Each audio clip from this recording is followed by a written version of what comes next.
La plupart d'entre nous ne veulent pas d'un reptile qui mord. Alors aujourd'hui, parlons des 5 principaux reptiles qui ne vous mordront jamais.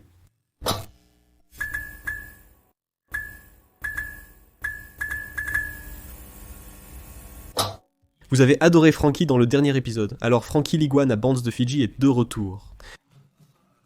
Il ne sera pas sur la liste, mais je veux que vous compreniez tous. C'est une généralisation. Nous généralisons.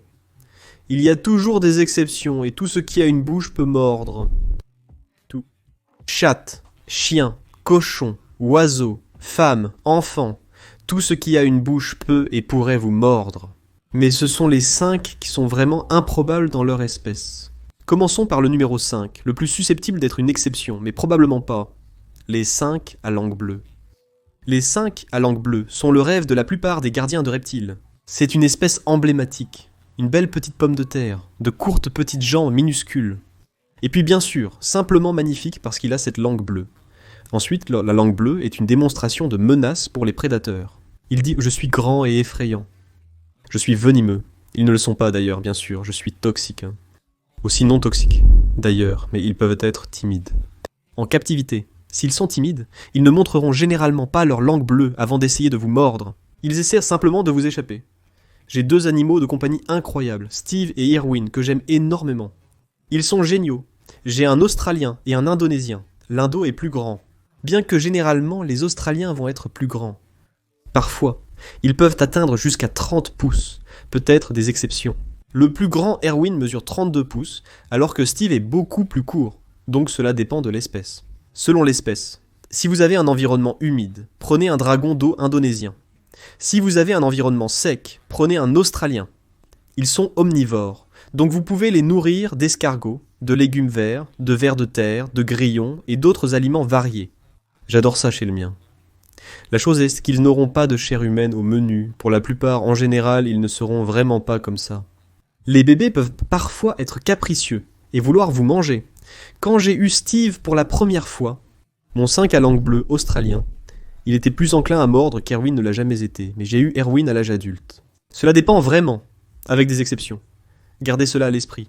Mais si vous aimez les 5, il n'y a personne de plus emblématique. Bien que nous allons parler d'une option encore meilleure en termes de 5 dans 1 minute. Faisons-le maintenant. 34 aïe. Tu as de longs ongles. Devrais-je faire un top 5 ? Les 5 de Schneider sont des reptiles qui peuvent creuser des trous dans votre peau. Les 5 de Schneider sont des reptiles méconnus mais fascinants. Je pense que si vous deviez avoir un animal, vous vouliez, disons, un lézard qui est plutôt petit et qui a un régime alimentaire cool et qui était facile à soigner, il n'y a vraiment rien de mieux qu'un 5 de Schneider.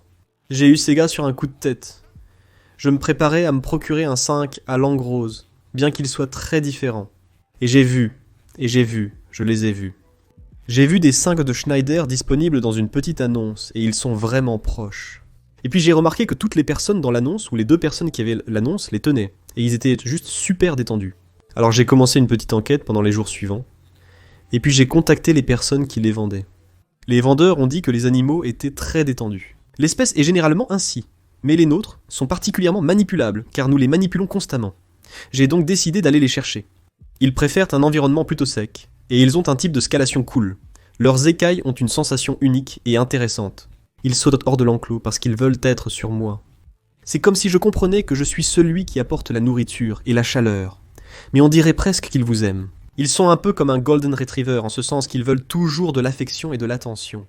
J'adore les 5 de Schneider, et j'en parle beaucoup trop ici. Je veux savoir comment faire se reproduire mes animaux pour contribuer à l'élevage en captivité, car je pense que cette activité manque dans le hobby.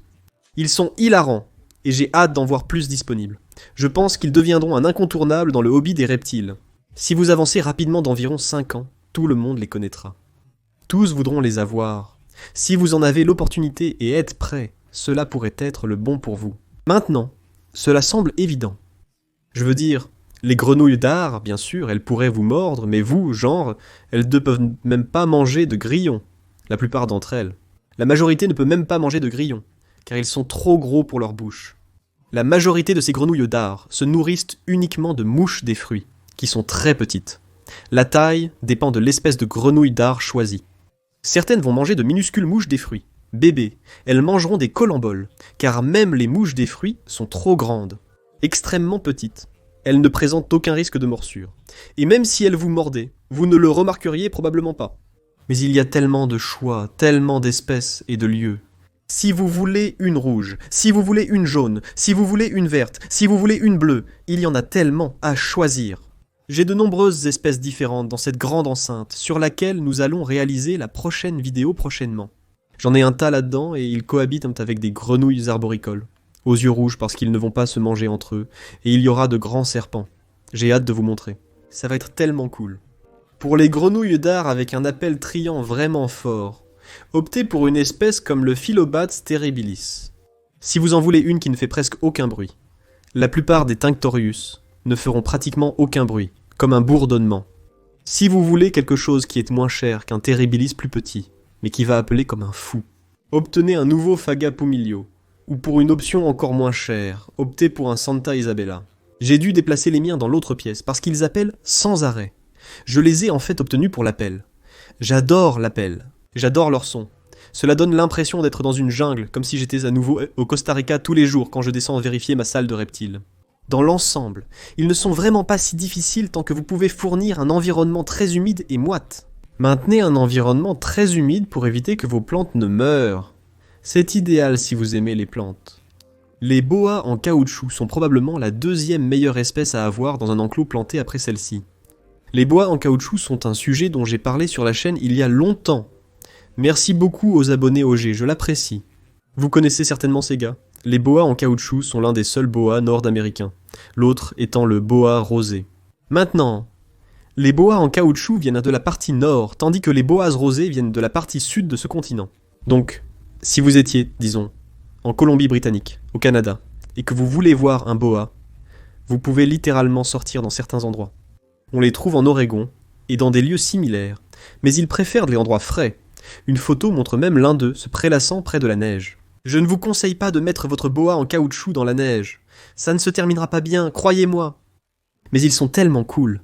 Leurs bouches sont petites. Ils mangent de petites proies. Une chose intéressante que la plupart des gens ignorent à propos des bébés reptiles, c'est qu'ils ne mangeront probablement pas du tout jusqu'à ce que vous les mettiez en brumation. Ok, tu pars, tu es trop dingue. Ah, tout le monde dit au revoir à Frankie. Il a besoin de se faire couper les ongles de toute façon. Les chances qu'il morde en sont presque nulles. Même s'il le faisait, cela pourrait peut-être faire saigner. Il existe quelques raisons pour lesquelles ils sont appelés boas en caoutchouc, même si elles sont peu probables. Mais quelque chose d'intéressant à leur sujet est que la mère de ces boas va souvent entrer dans un nid de souris entier, et elle commencera à manger les bébés souris pendant qu'elle repousse la mère souris avec sa queue qui a une sorte de tête presque émoussée. Regardez-le pour imiter une tête. De plus, ils ont une sensation et un aspect caoutchouteux, avec un certain brillant. Ce ne sont pas les plus beaux serpents du monde. Je crois qu'ils ne sont pas réels dans les morphes que je connais, mais je les trouve cool. Et le fait que ce soit un boa canadien et que je sois canadien, je trouve ça vraiment cool.